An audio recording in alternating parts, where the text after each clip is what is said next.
Hello બાળકો, કેમ છો? આજે આપણે ધોરણ 10માં ચેપ્ટર નંબર 14 એનું ઉદાહરણ નંબર 5 છે શીખવાના છે. અહીં આપણને એવું કહે છે કે બે ખેલાડીઓ સંગીતા અને રેશમા ટેનિસ મેચ રમે છે. એટલે કે બે વ્યક્તિ છે કે જે ટેનિસ મેચ રમે છે. પછી આગળ વાત કરીએ, સંગીતા મેચ જીતે તેની સંભાવના 0.62 છે. તો રેશમા મેચ જીતે તેની સંભાવના શોધો. એટલે અહીંયા બે વ્યક્તિ મેચ રમે છે, એમાંથી એક વ્યક્તિ મેચ રમે છે અને સંભાવના આપી છે 0.62. તો બીજો વ્યક્તિ મેચ રમે એની સંભાવના છે આપણે શોધવાની છે, મેચ જીતે એની સંભાવના શોધવાની છે. ચલો પહેલા તો બંનેની સંભાવના આપણે અહીંયા ધારી લઈએ કે ભાઈ અહીંયા ધારો કે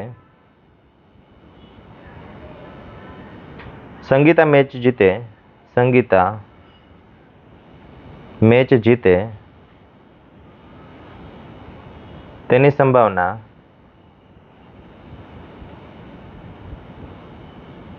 P of A છે અને અહીંયા તેની સંભાવના આપણને રકમમાં આપી દીધી છે.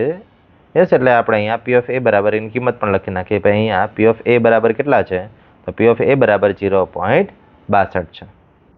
ચલો પછી આગળ જે રેશમા છે એ મેચ જીતે એની સંભાવના આપણે શોધવાની છે. એટલે કે રેશમા મેચ જીતે એની સંભાવના આપણે ધારી લઈએ કે અને રેશમા મેચ જીતે તેની સંભાવના P of B છે. ચલો હવે આપણે શોધવાની છે, એટલે કે અહીંયા P of B બરાબર ક્વેશ્ચન માર્ક કરી દઈએ જેથી કરીને આપણને ખ્યાલ આવે કે ભાઈ P of A આપેલું છે અને P of B છે આપણે શોધવાનું છે. ચલો હવે જરાક અહીંયા લોજિકલી થોડુંક વિચારીએ કે ભાઈ બે વ્યક્તિ મેચ રમે છે, એક સંગીતા છે અને બીજું રેશમા છે. આ બે વ્યક્તિ મેચ રમે છે. હવે અહીંયા રેશમા ક્યારે જીતશે? તો કે જ્યારે સંગીતા હારી જશે ત્યારે જ મેચ જીતશે રેશમા. યસ, એટલે આપણે અહીંયા હવે સંભાવના કોની શોધવી પડે? તો કે સંગીતા મેચ હારે, અને સંગીતા મેચ હારે એટલે શું થયું? તો કે એની પૂરક ઘટના થઈ. એટલે એનો અર્થ એવો થયો કે અહીંયા ઘટના એ કે જે સંગીતા મેચ જીતે અને ઘટના બી કે રેશમા મેચ જીતે એ બંને એકબીજાની પૂરક ઘટના થશે, કારણ કે રેશમા ત્યારે જ મેચ જીતે કે જ્યારે સંગીતા હારે. યસ, એટલે આપણે અહીંયા લખીએ કે અહીંયા ઘટના એ એટલે કે P of A અને P of B બંને પૂરક ઘટના છે, બંને એકબીજાની પૂરક ઘટના છે. તેથી અહીંયા શું થશે? તો કે તેથી બેનો સરવાળો 1 થાય. યસ, એટલે તેથી P of A plus P of B બરાબર બેનો સરવાળો કેટલો થશે? 1. ચલો P of A એની કિંમત આપણને આપી 0.62 એટલે એની જગ્યાએ મૂકી દઈએ 0.62. બી કિંમત નથી, કાંઈ વાંધો નહીં, આપણે શોધવાની છે. P of B બરાબર કેટલા થશે? 1.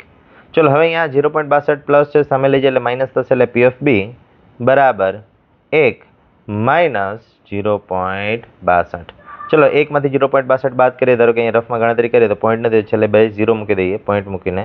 પછી અહીંયા 0.62 બાદ કરીએ એટલે અહીંયા 0 માંથી 2 નહીં જાય એટલે 10 કો લઈએ, પણ બાજુવાળા પાસે કાંઈ નથી, એની બાજુવાળા પાસેથી માગીએ કે અહીંયા 1 માંથી 0 થઈ જશે, રસ્તામાં 9 અને છેલ્લે 10. 10 માંથી 2 બાદ કરીએ 8 અને 9 માંથી 6 બાદ કરીએ એટલે આપણને મળશે 3. પોઈન્ટના પોઈન્ટ એમને આગળ 0. એટલે અહીંયા P of B બરાબર આપણને કેટલા મળ્યા?